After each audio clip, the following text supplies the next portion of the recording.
se asocia pues con las otras enfermedades atópicas, con la rinitis, el asma, con la conjuntivitis alérgica, en muchos casos, y cuando está asociada es mucho más severa y muchas veces hace parte de algo que llaman la marcha atópica. Es que empiezan, digamos, con hiperreactividad bronquial cuando están chiquiticos, luego hacen rinitis y luego hacen dermatitis atópica y eso se va, todas esas enfermedades se van como juntando en el tiempo. Y eso es, si ustedes ven ese término que lo van a encontrar probablemente en los libros, la marcha atópica, es esto, que tiene que ver con todas estas enfermedades atópicas.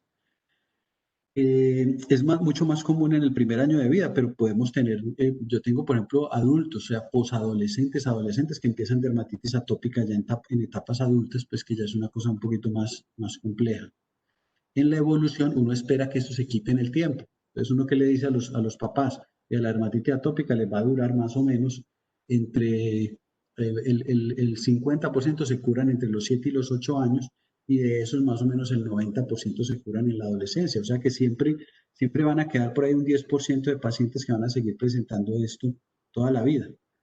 La etiología, pues hasta ahora es desconocida, sabemos que hay como una interacción entre estos factores, entre factores genéticos, sabemos que la herencia es importante pues, con dermatitis atópica, o sea, si uno de los papás es atópico, tienen 50% de riesgo de tener dermatitis atópica y si los dos hasta un 80%, o sea que la genética es importante en estas enfermedades atópicas, hay factores inmunológicos como vamos a ver y el medio ambiente interactúa mucho con esto pues para producir la enfermedad.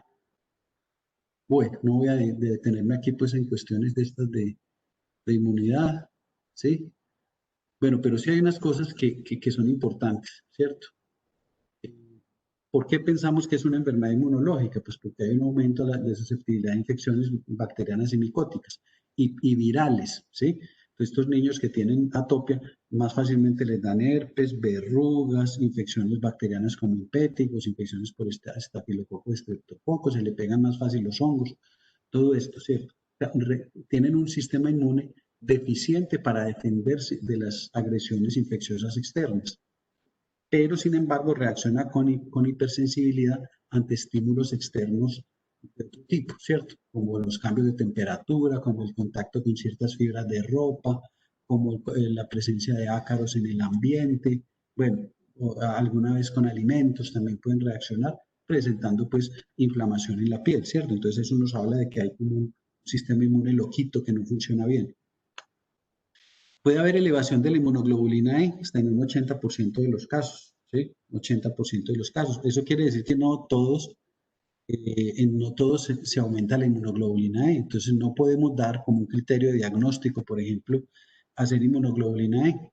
Nos puede hablar, digamos, de severidad y nos puede hablar o nos puede servir para hacer diagnóstico diferencial con síndromes, por ejemplo, de inmunoglobulina E, que empiezan como unas enfermedades atópicas muy severas con infecciones asociadas, ¿cierto? ¿Sí? Síndrome de Job, por ejemplo, que es el síndrome de hiper-IgE, ese es muy importante porque tiene que ver con esto. Y además ya hay medicamentos biológicos, hay anticuerpos monoclonales anti-IgE, que en niños, por ejemplo, atópicos o adultos atópicos severos, les puede servir como tratamiento solamente si está elevada la inmunoglobulina E. Está asociada pues con asma, rinitis y urticaria. Bueno, algunos alimentos la empeoran, las manipulaciones dietéticas pueden mejorar algunos casos. Mire que pongo algunos casos, ¿no? Porque con las dietas pues hay todos los estudios que ustedes quieran, estudios que hablan de que la leche es un veneno total para la dermatitis atópica y otro estudio que realmente consumir leche no influye mucho en eso. Probióticos en la época de los probióticos, que si le cambiamos la leche por yogur, pues mejoraba pues todas las enfermedades alérgicas, ya después salieron estudios diciendo que eso no influía, entonces es un poquito complejo lo de las dietas, pero sí generalmente tendemos a decirle a los padres que no les den ciertos tipos de proteínas y ciertos tipos de sustancias antigénicas a los niños con dermatitis atópica que voy a mencionar más adelante. Bueno, muy bien. Bueno, aquí pues vemos algo de la inmunidad, de la dermatitis atópica, de los factores que tienen que ver con la inmunidad, ¿cierto? Bueno, muy bien. Ahora, en la clínica, pues hay ciertas cositas que nos hablan de que presentan además una función autonómica defectuosa. Estos niños están todo el tiempo, como secretando catecolaminas, norepinefrina. Entonces, al estar secretando permanentemente norepinefrina, pues entonces van a ser pálidos. Entonces son niños que son pálidos y fríos. Entonces el papá le dice, bueno, no es que el chino es paliducho, entonces se la pasan sacándole sangre porque creen que tiene anemia, o dándole purgantes porque creen que tiene parásitos, o dándole vitaminas porque creen que están desnutridos, ¿sí? No, los niños atópicos generalmente son flacos, pálidos, fríos y ojerosos, normalmente. Eso es como el prototipo del niño atópico. Estamos hablando de todos los atópicos, los asmáticos, los riníticos, todo eso. Ustedes no van a encontrar pues un rinítico que no sea ojeroso, ¿cierto? O que tenga el doble pliegue de Denny Morgan, que ahora se los muestro. Entonces, todo esto nos habla pues de que la función autonómica no funciona, no está bien adecuada en estos pacientes, ¿cierto? Entonces la temperatura cutánea es permanentemente baja, lo que les decía, que las manos son frías y sudorosas siempre, sí, son frías y sudorosas, pero porque tienen ese característica de que están secretando norepinefrina permanentemente. Entonces, palidez, piel fría, existe una que llaman personalidad atópica, que son los niños, digamos, eh, pasivo-agresivos, ¿no? Estos niños son muy tranquilos y muy juiciositos, muy estudiosos, son muy inteligentes, pero cuando explotan, pues explotan. Entonces el chino que cuando tiene una frustración se tira al piso y se da con la cabeza contra el piso, en fin, todas estas cosas. Tiene una secreción alta en el sistema nervioso central de acetilcolina, lo que hace pues que tengan un funcionamiento mental, digamos así, promedio alto, ¿no? Entonces generalmente son inteligentes, los niños atópicos, ¿cierto? Presentan un bajo umbral al prurito, quiere decir que estímulos que, digamos, que a una persona normal no le generarían prurito, a ellos sí, como por ejemplo el contacto con algunas fibras de ropa. Digamos, cualquiera de nosotros puede poner una ropa de lana y no pasa nada, pero un niño de estos se pone una ropa de lana y la piquiña no la va a tolerar, ¿cierto? El prurito va a ser severo. Y la piel es muy seca porque tiene una baja secreción de sebo de las glándulas sebáceas y también tiene una baja sudoración. Bueno, entonces, ¿cuáles son los factores que desencadenan los brotes en estos niños, cierto? Entonces, eh, momentos en los que se produzca sudoración excesiva, entonces hacer ejercicio. Son niños que no son buenos para hacer ejercicio. Entonces hacen ejercicio y el sudor les genera prurito. Y el prurito les genera entonces, al rascarse, les genera más brote. Por ahí empieza el problema, ¿cierto? La intolerancia a algunas fibras, como les mencionaba ahora, la lana, la licra, por ejemplo, que se usa tanto, también puede ser las fibras ajustadas, el caucho, etcétera, etcétera, puede hacer que se brote más fácil. El uso de solventes de lípidos, ¿cierto? Como los jabones, por ejemplo, antisépticos o los jabones normales, pueden hacer también que la piel se reseque y la sequedad de la piel entonces genera prurito y ese prurito produce brotes, ¿cierto? El trabajo en condiciones de calor, los factores emocionales, por ejemplo, también son muy importantes, ¿no? Esto, como les decía, no tolera bien las cosas que no pueda controlar en su alrededor y entonces se puede brotar por cuestiones emocionales, ¿cierto? Pues tenemos un caso muy interesante de una niña que atópica muy severa, que era bailarina de ballet y entonces la sacaron primero del ballet porque era el baile. Los papás pensaban que era el ambiente donde vivían porque había una casa campestre, había un guadual al lado, entonces le echaban la culpa al guadual. La mascota, entonces le quitaron el perrito, ¿cierto? Resulta que la niña se mejoraba los fines de semana cuando se iba a dormir la abuelita. Después la abuelita nos contó que era que los papás vivían como perros y gatos, que los papás peleaban todo el tiempo y que era un conflicto permanente estar la niña en ese sitio y que ella se mejoraba era por eso. Entonces, factores emocionales probablemente también tienen mucha importancia en esto. Intolerancia a alimentos, pues hay algunos en los que es claro, ¿cierto? Hay niños, por ejemplo, que tienen intolerancia a la leche y entonces hacen síndromes digestivos y todo esto asociados con los brotes en los que es fácil, pues, como detectar eso, ¿no? Entonces, la leche de vaca, el huevo, el pescado, el trigo, la soya, las fresas, los cítricos, la tartracina. Ojo, la tartracina es un colorante, el colorante amarillo, que tiene por ejemplo, ¿cierto? Si ustedes ven ahorita las bolsas de chitos nuevas, dicen no contiene tartracina. La tartracina pues era un colorante que tenía mucho problema. El maní, los frutos secos, los condimentos, la carne de cerdo, el chocolate, bueno, muchas cosas pueden influir o no en que un niño de estos tenga dermatitis atópica. Entonces ahí ya está como en la clínica de uno, y en el ojo de uno y en las creencias de uno, si le va a indicar una dieta de estas tan estricta a un niño, pues que tenga este problema, ¿cierto? Las infecciones también son importantes, entonces las infecciones ocultas, ¿sí? El niño que tiene, digamos, además rinitis y hace sinusitis crónica. El encadenamiento de las lesiones puede estar dada por, eh, por este factor, ¿no? Por una infección oculta. Caries dentales, infecciones urinarias, parasitosis intestinales, todo esto hay que descartar en un niño que tenga dermatitis atópica siempre que estamos como en la primera consulta, ¿no? Y ahora se está hablando mucho pues del polvo de los ácaros caseros como generador del problema, o sea, no solo como para alergias respiratorias, sino para reacciones atópicas en la piel. Entonces, perros, los gatos, mejor dicho, la mascota ideal para un niño con dermatitis atópica probablemente es un pez, porque no tiene nada de esto, ¿cierto? Muy bien, entonces ya hablamos de la clínica, del eczema, ¿cierto? El eczema son placas eritematosas que inician exudativas, luego se secan, descaman en la superficie o hacen costras y son muy pruriginosas. Entonces, en chiquitos, en los lactantes, pues entonces da más frecuentemente en la cara, en los cachetes, pero puede dar en cualquier lado, cachetes, áreas periorificiales, alrededor de los ojos de la boca y en las áreas de extensión de la piel. Ya cuando están más grandecitos en la infancia, afecta generalmente los pliegues de flexión bilateral y simétrico. Entonces es muy importante también, muy interesante, que siempre son muy simétricos, son imagen en espejo las lesiones. Pliegues anticubitales, fosas poplitas principalmente, aunque puede dar en el cuello, en el área del pañal también. Y se presenta además, pues, prurito. Ojo, siempre, siempre, siempre prurito. Eso es una característica muy importante. Un criterio diagnóstico importante en dermatitis atópica. No existe dermatitis atópica sin prurito. Ahora, ¿es difícil evaluarlo en lactantes? Claro que sí. Pues uno le pregunta a la mamá y el niño que no, él se revuelca mucho en la cama, o la carita se la fricciona con la cobijita. Entonces, bueno, eso ya le sirve a uno como para orientar que el niño puede tener prurito, ¿sí? Muy bien. En los adolescentes, pues también es compromiso flexural, pero entonces por la cronicidad del problema, la piel se va engrosando, entonces lo que vamos a ver son placas de liquenificación, que es la piel gruesa. Pues la piel gruesa, todas las capas de la piel se engrosan, entonces lo que vamos a ver es una piel pigmentada gruesa, con los pliegues, con los dermatoglifos, que son las líneas como de las huellas de la piel muy marcadas en esos sitios.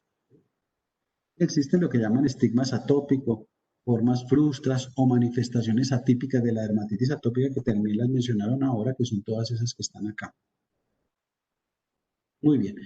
Entonces, para hacer diagnóstico, tenemos unos criterios pues como más importantes, ¿cierto? Que son la clínica, que ya la vimos, ¿cierto? ¿Cuál es la clínica de la dermatitis atópica? El prurito y la herencia.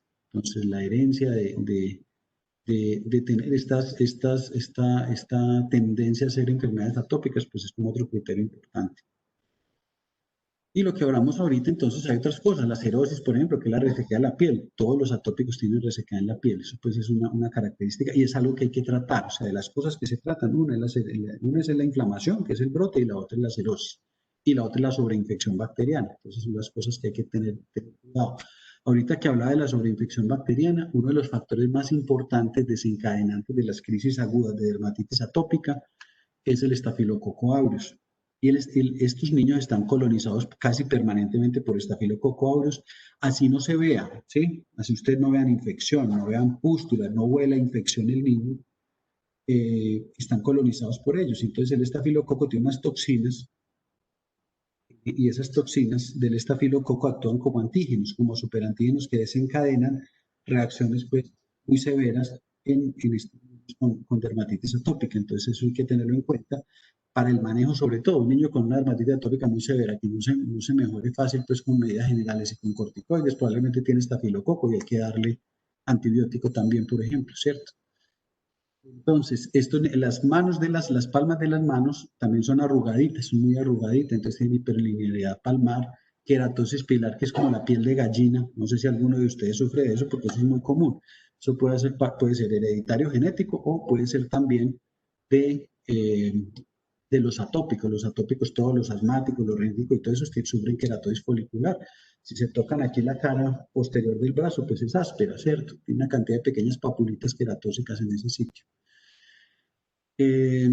Bueno, ¿qué otra cosa importante? La dermatitis plantar juvenil, que ya la mencionaron, el eczema crónico del pezón también es importante, ¿no? A veces hacen eczemas en los pezones, tanto hombres como mujeres, de muy difícil manejo, inclusive que persisten en la vida hasta edades adultas. Cheilitis, que es la inflamación de los labios, también es frecuente, pues, en pacientes atópicos, conjuntivitis, pliegue infraorbitario de Denny-Morgan, queratocono en la córnea, también lo hacen con frecuencia, cataratas también las pueden presentar, oscurecimiento periorbitario, o sea, las ojeras, ¿sí? Eritrodermia es más bien una complicación, que es cuando la dermatitis atópica se hace severa y se extiende por toda la piel. Entonces, más del 80% de la superficie corporal comprometida es eritrodermia. Pitiriasis alba, que son los pañitos esos blancos descamativos en áreas expuestas al sol, que también los mostraron ahora. No se les olvide, prurito, prurito, no existe dermatitis atópica sin prurito. El eczema infantil, aquí vemos pues una foto de un libro antiguo, ¿no? Un eczema atópico muy severo. ¿Sí? Miren el compromiso de las mejillas, periorbital. Esta niña tiene también pliegues de flexión, ¿cierto? Y miren que tiene mucha costra amarillenta. Esta niña tiene costricas amarillas. Ustedes ven en las placas. Cuando hay tanta costrica amarilla, probablemente hay estafilococo, ¿cierto? Esas son costras mielicéricas que son como de infecciones bacterianas. Entonces, esta niña probablemente el fenómeno desencadenante sea infección por estafilococo, ¿cierto? Pliegues de flexión, ya vemos ahí pues una cosa más crónica, ¿cierto? Hay un eczema subagudo, costricas y todo eso, pero ustedes ven que, imagínense que si tocan esa piel es dura, gruesa, que ya tiene liquenificación pues, de la cronicidad del cuadro.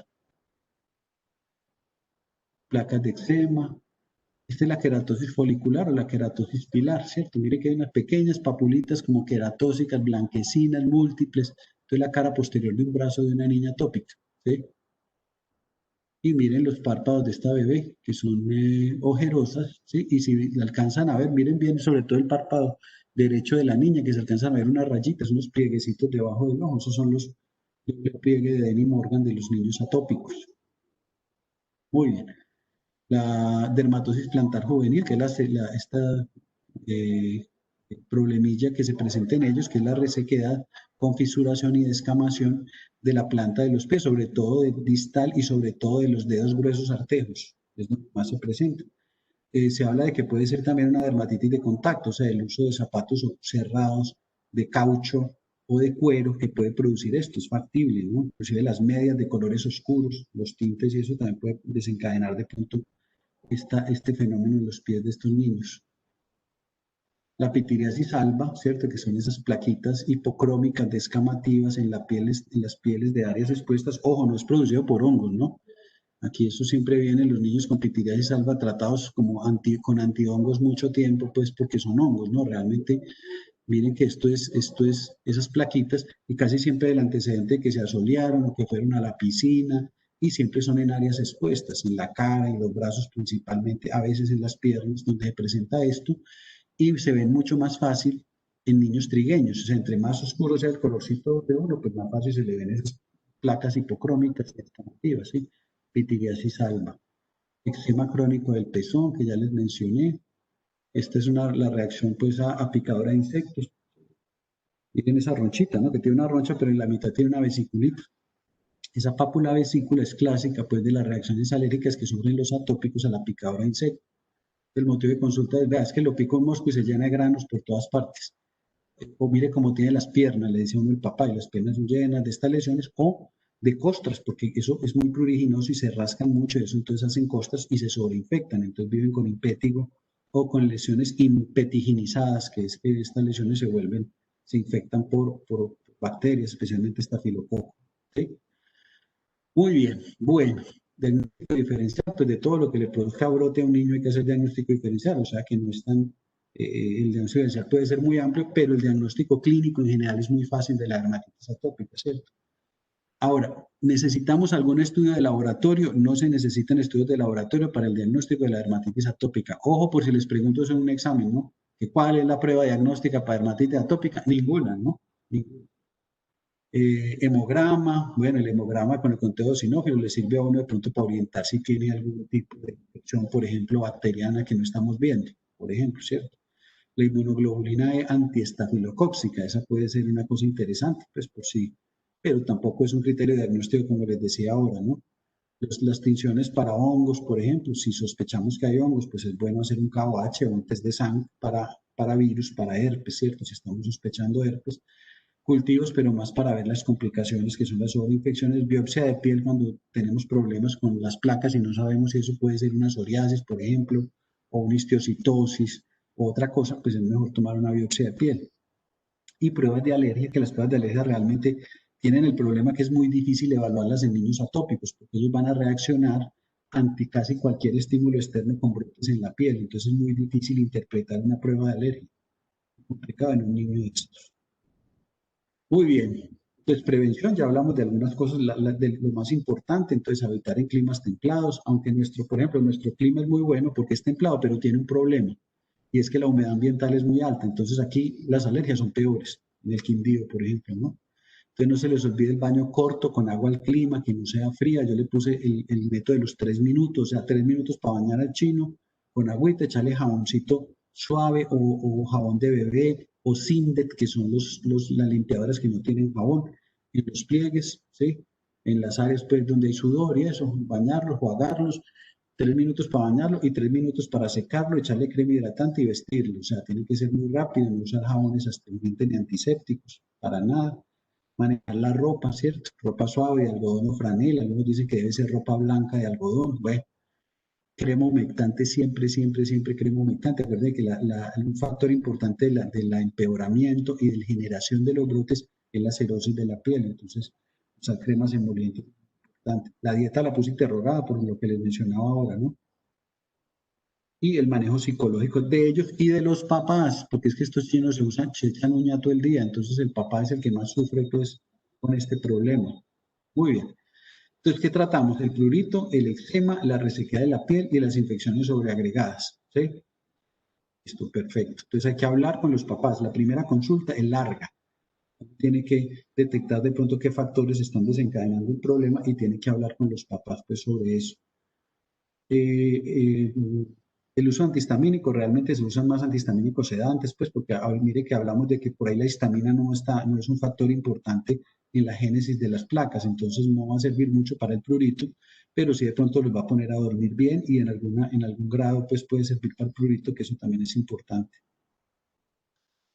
Entonces, y para el tratamiento del eczema, pues son los corticoides tópicos lo que usamos. Entonces, corticoides de mediana o baja potencia, sobre todo en la cara y en los pliegues. Y si las placas son muy crónicas y el chino ya está grandecito, pues se pueden usar corticoides de mediana potencia para las placas de eczema, ¿cierto? Si es muy extenso, o sea, si es de más del 15% o si es muy extenso el brote, pues es mejor dar corticoides sistémicos. Ahora, el corticoide sistémico es mejor dar unas dosis adecuadas, pero por periodos de tiempo muy corticos. Pues aquí les puse corticoide sistémico, puede ser prednisona, 0.5 miligramos por kilo, de 7 a 8 días. Solamente si es muy severo. O remitir al paciente si ustedes le dieron pues el antibiótico, le trataron las sobreinfecciones y sigue con brotes, pues remitir pues, al pediatra o al médico dermatólogo, pues es mucho más adecuado, ¿cierto? Porque de pronto hay que poner algún tipo de inmunomodulador o de terapia inmunosupresora para controlar esos brotes eczematosos. Se trata de la sobreinfección también, entonces si hay signos de sobreinfección o lo que les decía, uno muy severa que no se quiera mejorar, que dan antibióticos. Y probablemente eso sí les va a mejorar el problema porque estamos eliminando uno de los factores importantes que es la sobreinfección por estafilococo. Y el pronóstico depende mucho de la edad de inicio o si es muy tempranamente o muy tardíamente, si hay herencia, la severidad del cuadro, todo esto que nos dice si el niño va a terminar con mejorándose del todo este problema o no. ¿Sí? Eso también es importante. Muy bien. Bueno, eso es todo entonces. La semana entrante está proyectado la realización del parcial. Yo quisiera tomar esa horita de la próxima semana como para completar algunas cositas que quedaron faltando, recalcar en algunos temas y más bien nos ponemos de acuerdo y yo les pongo pues ahí el parcial en línea esta semana pues para que lo resuelvan un día que les quede fácil, si les parece bien.